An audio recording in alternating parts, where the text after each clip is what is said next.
नमस्कार, जय माता की। प्रोग्राम आओ भाग्य चमकाएं में आप सभी का मैं स्माइली बहुत बहुत स्वागत करती हूँ।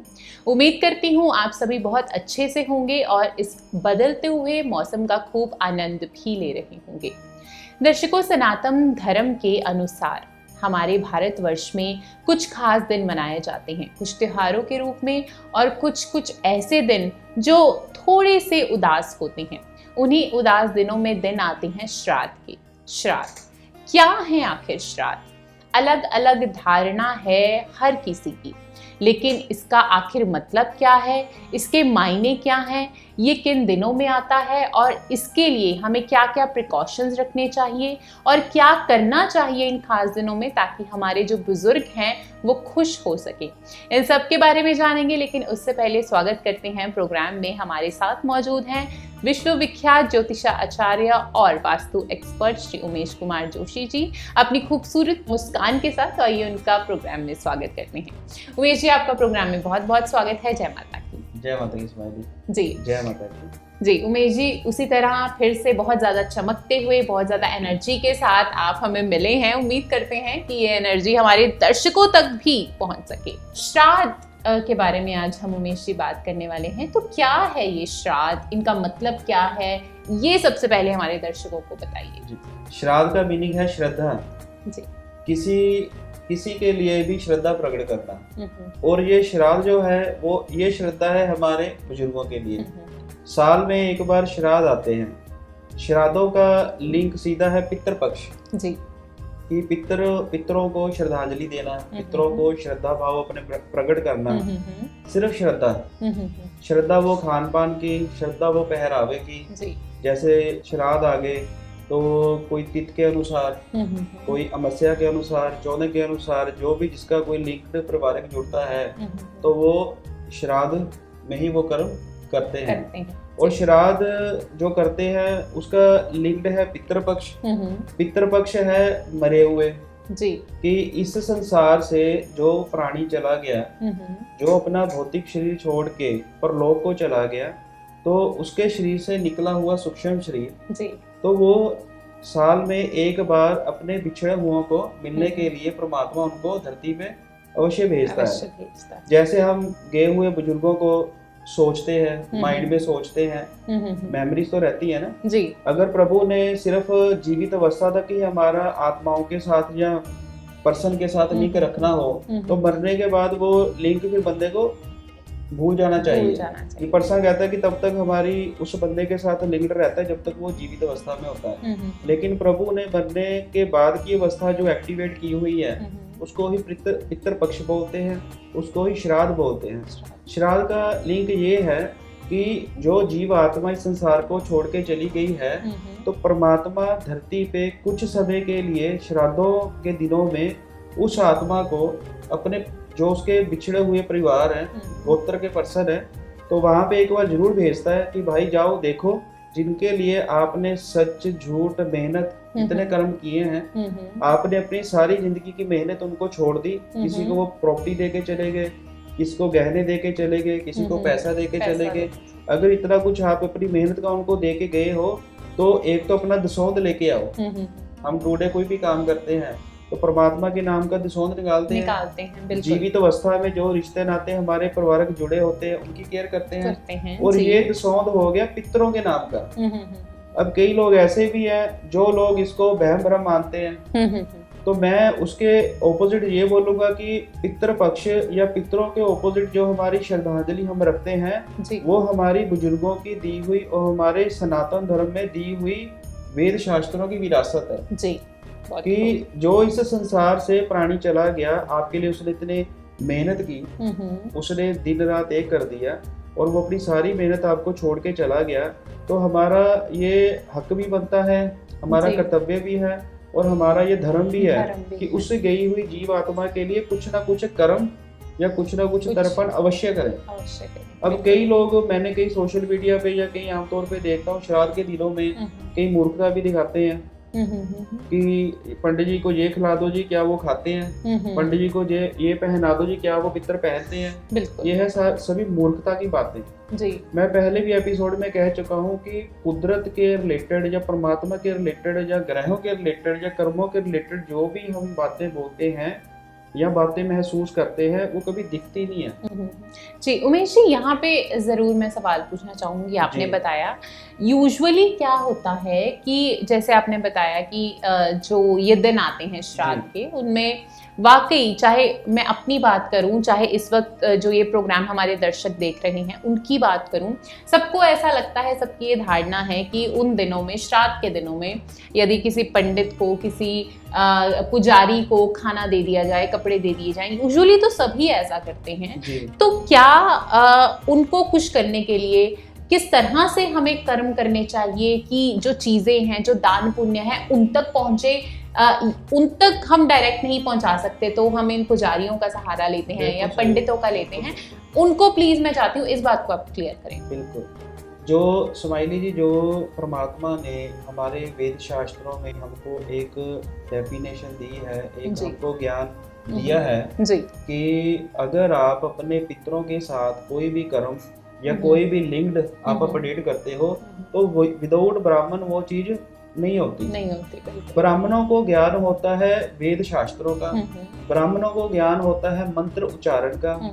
जैसे मान लीजिए कोई लॉ की लाइन आ गई, उसमें एडवोकेट को प्रॉपर पता होता है कि ये सेशन ये होता है, वो हम लोग नहीं जानते, उन्होंने स्टडी की है, उन्होंने मेहनत की है, तो वो उनके पास ही है। डॉक्टर हो गए, डॉक्टर ने इतनी मेहनत की है, मेहनत करके उन्होंने स्टडी की है तो डॉक्टर बन गए। तो ये दोनों पर्सन्स को सेफ रखते हैं। अगर किसी के साथ गलत हो रहा है तो एडवोकेट उसकी केयर करता है, अगर कोई बीमारी किसी को घेर रही है तो डॉक्टर बैठा है। तो इसीलिए परमात्मा ने ज्ञान के रिलेटेड या वेद शास्त्रों की जो अंदर उसके जो लिखा है वो लोगों को एक्सप्लेन करना, या उसका जो कर्म लिखा है जी। जैसे एक पर्सन अपनी ये बात दूसरे के आगे रखता है, तो ऐसे ही है कि अपने पर्सन की बात, क्लाइंट की बात एस्ट्रोलॉजर परमात्मा के या वेद शास्त्र में बताए गए जो धार्मिक कार्यक्रम है वो पंडित ही वहाँ पे प्रेजेंटेशन रखता है। पंडित ही वो होते हैं जो प्रभु को खुश करने वाले मंत्रों को या पितरों को खुश करने वाले मंत्रों को एक्टिवेट करते हैं। अब आम जनता तो जानती ही नहीं, किसी हवन पे, जैसे किसी की शादी हो रही है तो किसी पे कोई कर्म करवा रहे हैं तो किसी को तो पता ही नहीं पंडित क्या बोल रहे हैं। बिल्कुल, वो अपनी भाषा तो ओनली सिर्फ वो प्राणी ही पहचान पाएगा परमात्मा और जिसके लिए वो कर्म कर रहे हैं, बाकी के लिए तो वो कुछ भी नहीं है। तो इसलिए विदाउट ज्ञान लोग बात को छेड़ तो देते हैं कि ऐसे ऐसे होता है। दोस्तों, आज का ये हमारा ये एपिसोड या वीडियो आपके लिए ये ज्ञान देने वाला है जी, कि जो श्राद्ध आते हैं, श्राद्ध का मीनिंग है श्रद्धा। और इतने मूर्ख हम भी नहीं होते कि हम भी आपको ये गाइड करें कि ये अगर हम आप कोई पंडित लोगों को चीज आप खिला रहे हैं वो सीधी डायरेक्ट उनको वो पितर वो खा लेंगे, तो वो ओनली फॉर वो उस चीज के रस को वो खींच लेते हैं। जैसे परमात्मा के आगे मंदिर में चले गए, किसी धार्मिक जगह पे चले गए तो वहाँ पे प्रसाद रखते हैं, तो परमात्मा क्या करता है, उस रस को चूस लेता है। उसमें मीन्स ये लगा लो कि वो तत्व, भौतिक तत्व तो सामने रह जाएगा, वो आप या मैं या कोई और प्राणी खा लेगा, लेकिन जो उसका रस है तो वो रस परमात्मा भी से ले लेता है। उसी हिसाब से जैसे हम श्राद्धों में पंडित जी को घर पे बुलाते हैं, जहाँ मंदिर में हम देने जाते हैं, तो वो हमारे द्वारा दी गई हुई वो श्रद्धा के भाव वो एक्सेप्ट करते हैं जी। ना उन चीजों को भूख लगती है, अगर हम खाना खिलाते हैं उनको याद करके, ना उन चीजों को, उन पितरों को भूख लगती है। अगर किसी को कोई पहरावा या कोई पहनने का वस्त्र देते हैं, ना उनको कपड़े की कोई इच्छा रहती है, भी वो आत्माएं तृप्त हो जाती है। मीन्स हम उनका शुक्राना करते हैं कि अगर आप ये संसार छोड़ के चले गए हो तो आपके पीछे आपके गोत्र के पर्सन बैठे हैं जो आपके सिस्टम को एक्टिवेट रखेंगे। अब आप एक और स्माइली देखें, जैसे किसी की डेथ हो गई तो हर एक जोन में होता है कि लगभग बड़ी रिस्पेक्ट हम देते हैं। बंदे की डेथ हो गई तो उसकी बॉडी को बड़े हम उसके ऊपर कर्म करते हैं, बड़ी उसके ऊपर प्रे करते हैं, फिर उसको अग्नि में वो विलीन हो जाती है वो शरीर। उसके बाद फिर उसके वो जो फूल निकलते हैं, एक रस्म होती है फूलों की रस्म जी, ठीक है जी। तो वो फूलों को बड़े अच्छे से कच्ची लस्सी से या जो भी विधि विधान जिन धर्मों में बने वो अपने करते हैं। उसके बाद जो जिनके तीर्थ है, जैसे हमारा तीर्थ सनातन धर्म का हरिद्वार हो गया, तो हम बड़ी रिस्पेक्ट से उन फूलों को अपने गोदी में लेके जी हरिद्वार तक लेके जाते हैं। बिल्कुल। वहाँ पे रास्ते में आवाज लगाते हैं, आओ जी बैठो जी। उसके लिए गाड़ी में सीट भी छोड़ते हैं। उसके बाद रास्ते में गाड़ी रोकते हैं, उसके लिए खाने की एक प्लेट भी रखते हैं। बीच कुछ क्रियाएं होती है जो हम वो भौतिक तौर पे प्रैक्टिकली करते हैं। तो एक तरफ तो वो दुनिया आज वो कर रही है, लेकिन वो अगर खुद कर रही है तो सही है। तो अगर हमारे जैसा उससे आगे कुछ गाइड करवाता है, वो अंधविश्वास हो गया। नहीं, ये बात हमको भी हजम नहीं आती कि यहाँ तो आप वो मरो के बाद के कर्म छोड़ दो, अगर कर रहे हो फिर पूरा निभाओ। यहाँ पे मैं जरूर कहना चाहूंगी हमारे दर्शकों को कि आप हमारे YouTube चैनल पर जाकर जरूर एक तो सब्सक्राइब कीजिए, और इसमें पितृदोष की एक वीडियो है उसको भी जरूर देखिएगा, तो आपको ये बात समझ आएगी कि वाकई जिनके लग्न में, जिनकी बर्थ चार्ट में पितृदोष होता है, एक्चुअली उनकी लाइफ में बहुत सारी प्रॉब्लम्स आती हैं। तो इन सब चीज़ों को श्राद्ध के दिनों में जो बड़े बुजुर्गों को खुश करना, उनको बताना कि आप आज भी हमें याद हैं, उनके नाम पर कुछ दान पुण्य करना, जैसे कि उमेश जी ने बताया 10 वन निकालना, ये सब चीज़ें वाकई एग्जिस्ट करती हैं। तो बहुत ज़रूरी है इन चीज़ों को समझना कि जो भी आप क्रिया कर रहे हैं उनका सही ढंग क्या है। तो यदि आप भी, क्योंकि आने वाले दिनों में श्राद्ध आने वाले हैं, यदि आप भी पितृदोष जैसे किसी समस्या से जूझ रहे हैं, आप भी ज़रूर उमेश जी से मिल सकते हैं। मिलने के लिए आप नीचे दिए गए नंबर्स पर कॉल कीजिए। और ज़्यादा जानकारी, क्योंकि प्रोग्राम में हम उतना ही बता सकते हैं जो बेसिक जानकारी होती है। यदि आप बहुत डीप नॉलेज लेना चाहते हैं, इंटरनल जानकारी चाहते हैं, तो उसके लिए आपको हमारे यहाँ ऑफिस में विजिट करना पड़ेगा। कॉल पर भी आप अपनी अपॉइंटमेंट फिक्स कर सकते हैं। उमेश जी, ज़्यादा समय नहीं है, लेकिन इतना ज़रूर मैं चाहूँगी आप बताइए हमारे दर्शकों को कुछ बेसिक टिप्स कि किस तरह से हम श्राद्ध के दिनों में क्या कुछ खास करके हम अपने बुजुर्गों को खुश कर सकते हैं। बिल्कुल दोस्तों, आपको एक खास बात बता रहा हूँ। एक चीज़ का नियम मानो, कर्म है तो धर्म है, धर्म है तो कर्म है जी। ठीक है ना। अकेला कर्म ये नहीं है कि सुबह काम पे चले गए, वो भी कर्म जरूरी है, उसके बिना सर्वाइव नहीं कर सकते।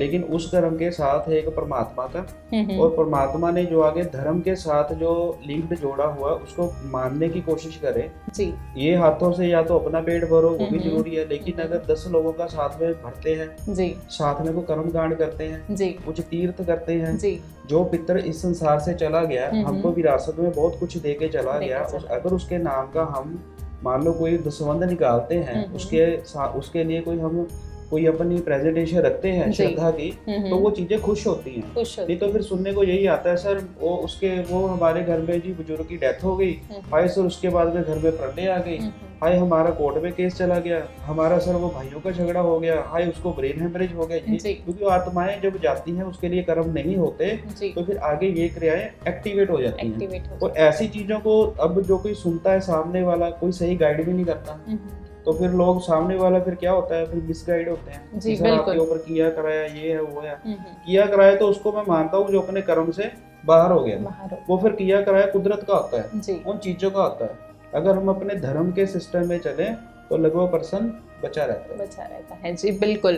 सो आपके लिए बहुत ज़रूरी है चीज़ों को सही ढंग से समझना और उन पे वर्क करना। तो यदि आप भी कुछ जेन्युइन तरीके की जानकारी चाहते हैं, यदि आप भी ज़िंदगी में कुछ प्रॉब्लम से जूझ रहे हैं जिस तरह से मैं जूझ रही थी, और आज मैं उन सब प्रॉब्लम से निजात पा चुकी हूँ, तो आप भी हमारे नीचे दिए गए नंबर्स पे कॉल कर सकते हैं, हमारे ऑफिस विजिट कर सकते हैं, अपॉइंटमेंट फिक्स कर सकते हैं, और आप चाहे तो ऑनलाइन भी अपॉइंटमेंट लेकर बात कर सकते हैं। फिलहाल समय हो चला है आपसे इजाजत लेने का, फिर कुछ और नई जानकारी के साथ आपके समक्ष जल्द ही हाजिर होंगे। अब आपसे अलविदा लेना चाहेंगे और उमेश जी का भी धन्यवाद कहना चाहेंगे। उमेश जी, फिर से आपकी मुलाकात करवाएंगे दर्शकों से, तब तक के लिए जय माता की। जय माता की।